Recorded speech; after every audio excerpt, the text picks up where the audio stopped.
বর্তমানে আছে হচ্ছে নোয়াখালী সমুনির আগ মুহূর্তে। এখানে দেখতে পাচ্ছেন একজন ভাই রাস্তার উপরে, এটা একটা হাইওয়ে রোড। এখানে রাস্তার উপরে দান রয়ে দিয়েছে, সমস্যা নাই, কিন্তু এখানে রাস্তার উপরে যে ইটগুলা রাখছে, এই ইটগুলা হচ্ছে একটা মরণ ফাঁদ। আসেন দেখি, আমরা ভাইয়ের সাথে কথা বলি। সালাম আলাইকুম। ওয়ালাইকুম সালাম। কেমন আছেন? আছি আলহামদুলিল্লাহ, ভালো আছি। ভাইয়ার বাড়ি তো এই জায়গায় না? এবার জায়গায়। আচ্ছা, এখন বিষয়টা হচ্ছে এই যে রাস্তার উপরে দান রয়ে দিয়েছেন ভালো কথা, কিন্তু এই যে ইট টিট যেগুলা রাখছেন এটা তো একটা মরণ ফাঁদ বললে চলে, কেননা এটা একটা হাইওয়ে রোড। এখানে এই যে ইটের উপরে এখানে 2 লেনে গাড়ি চলে, হ্যাঁ। তো এই ইটাগুলা যে রাখছেন এখানে, যদি বিশেষ করে 4 চাক্কা যে সমস্ত গাড়িগুলা, এগুলার অতটা বেশি রিস্ক নেই, কিন্তু 2 চাক্কার যে বাইকগুলো আছে, এটা যদি একটা ইটের উপরে উঠে যায়, হ্যাঁ, ইটের উপর উঠে গেলে তো এটা মানে বড় আকারে দুর্ঘটনা ঘটবে।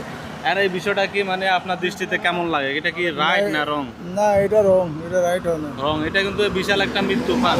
তো আপনি একজন সচেতন ব্যক্তি, এটা বিশেষ করে ওই যে প্রথমে আমি যেটা বলছি, আপনি দান রাখলে দানের উপরে সমস্যা না, এবং দান রাখলেও রিস্ক, কেননা এই দানের উপরে যদি একটা বাইক ব্রেক করে, সে একবারে পিছলে খেয়ে যায়, ওই সামনে যায় দুর্ঘটনা হওয়ার সম্ভাবনা আছে। বিষয়টা বুঝছেন? তো এই বিষয়টা আপনি একটু গুরুত্ব সহকারে দেখিয়েন, ঠিক আছে? আচ্ছা, ঠিক আছে।